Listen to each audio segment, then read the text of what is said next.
Mentre ci sono le prove, la Bohème ad Agrigento è uno di quei grandi avvenimenti.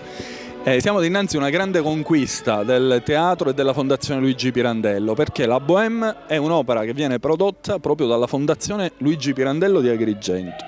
Ci saranno su questo palco più di 140 attori, più di 40 orchestrali, ma la cosa assolutamente bella e significativa è che faranno parte di questo gruppo tanti agrigentini che hanno inseguito un sogno finalmente nella propria città grazie al teatro di produzione avranno la possibilità di potersi esibire nel teatro della propria città. Questo spettacolo già ha firmato i contratti in India, quindi questo spettacolo sarà prodotto in India nel dicembre del 2012 ed è un grande segnale in cui la città di Agrigento si presenta in tutto il mondo nel momento in cui da un punto di vista economico vi è la recessione, tanti teatri chiudono, tante fondazioni chiudono. Agrigento rilancia con il cartellone teatrale, con il cartellone della lirica sinfonica e con una grande opera di produzione, quindi una grande conquista per una città che su un piano culturale internazionale continua a mantenere il suo prestigio.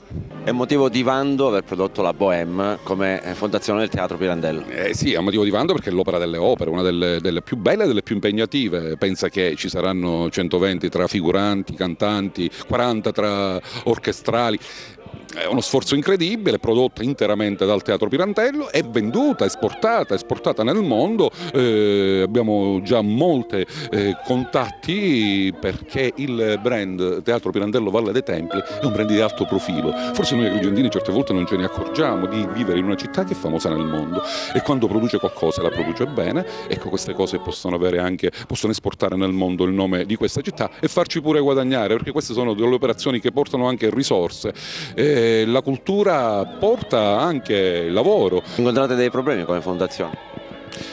Beh, il problema è sempre lo stesso, è sempre la burocrazia malata, che è una città che certe volte è un po' avvelenata, anche la burocrazia pone degli ostacoli invece di favorire le iniziative come questa che dimostrano che si possono fare le cose con pochi soldi, con efficienza, con velocità e facendo guadagnare l'ente pubblico, non sempre spendendo il denaro dei cittadini. Noi qua di denaro dei cittadini non spendiamo un euro, anzi l'esatto contrario.